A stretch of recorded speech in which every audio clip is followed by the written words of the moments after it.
Welcome back to my YouTube channel. Julia here from English for Class. All I do here is share tips and tricks with you on how you can ace your Pearson test of English. If this sounds like the channel you're looking for, then please stay tuned. In today's video, I'll be talking about the answer short question. Now remember, one of the kind of scores we have in the PTE is correct or incorrect. That is, your marks correctly or you do not get the answer, that's incorrectly.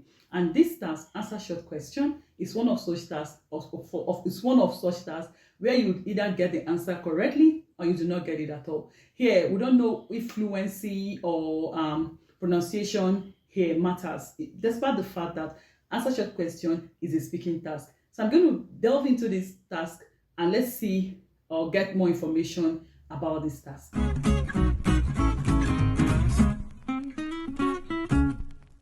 The answer short question is the last task in the PTE speaking module. And this task is a very interesting task because they just want to test your knowledge on different things. They could ask you from general science, engineering, cinematography, just you mention it. They will just want to test your knowledge on these things. And guess what? You have about 5 to 6 of this task on exam day.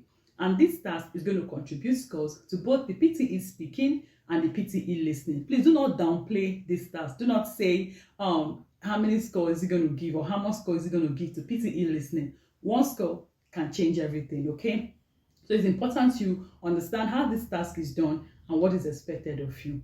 They're just going to ask you very few questions. Remember, one tip here I want to share is do not keep quiet even if you do not know what the answer is. Just say something. Don't just keep quiet and click on next. No, say something. Even if it means you kind of repeating the question, just go ahead and repeat it, or just saying what is not the answer, especially when you do not know the answer. Just go ahead and say that, okay? But never keep quiet. We're going to take some of these tasks, some of the examples, and let's see how it goes. What does the prefix bi, such as in words like bilateral and bilingual, mean? 2. What do we call a small object that is produced by a plant from which a new plant can grow?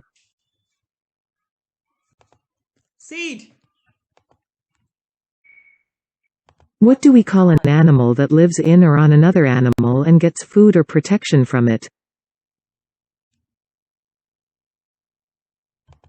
Parasite. What do we call the value that a particular coin or bill has? Denomination. Which word do we use to describe a desert, humid or dry? Dry. What is not a font style, bold, regular, superscript, or italic?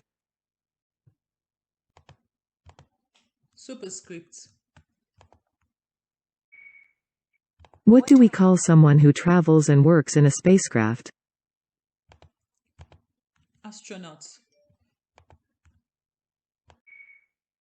What do we call the different forms of money that a country uses?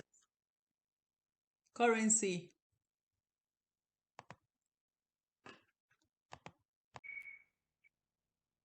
What is the upper part that protects a building? Roof. What shows how many people can be in a place like an apartment? Capacity. What do we call the potential benefits of alternatives when a decision is made? Opportunity cost. What is a text that you send to your friends to invite them to a party? Invitation.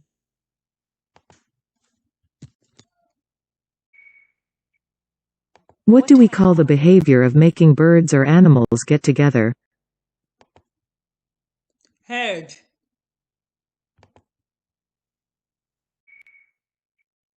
What does the prefix bi, such as in words like bilateral and bilingual, mean? 2.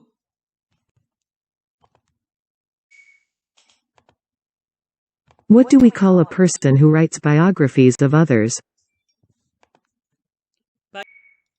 At what ceremony do students receive their degree or diploma at the end of their period of study?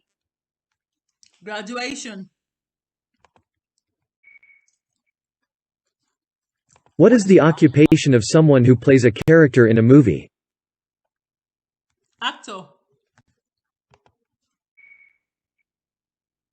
Which of these was last to be explored, the Himalayas, the Moon, or Australia? The moon. Who reads the news on television? Newscaster. What is the word for a building or room where art exhibitions are held? Art gallery. Well, so that's how that task is done. If you do not know, you just say something. You can say, I have no idea, but don't keep quiet, okay? Those are the few tips I have shared here. And make sure you pay attention. And not just that, make sure you practice heaps and heaps of this question. Why? This is because they repeat some of these questions sometimes. You can imagine them repeating, oh, what does a lawyer wear on his head in the court of law? Yes, they do. They repeat most of these questions. So that's why you should practice them, heaps of them, before you enter the exam. Remember to super thanks me if you have not, and thank you to everyone that keeps super thanking me on this YouTube channel. Remember to click on like, remember to subscribe to this YouTube channel, and remember to follow me on Instagram and on Facebook. I'll see you in my next video. Bye-bye.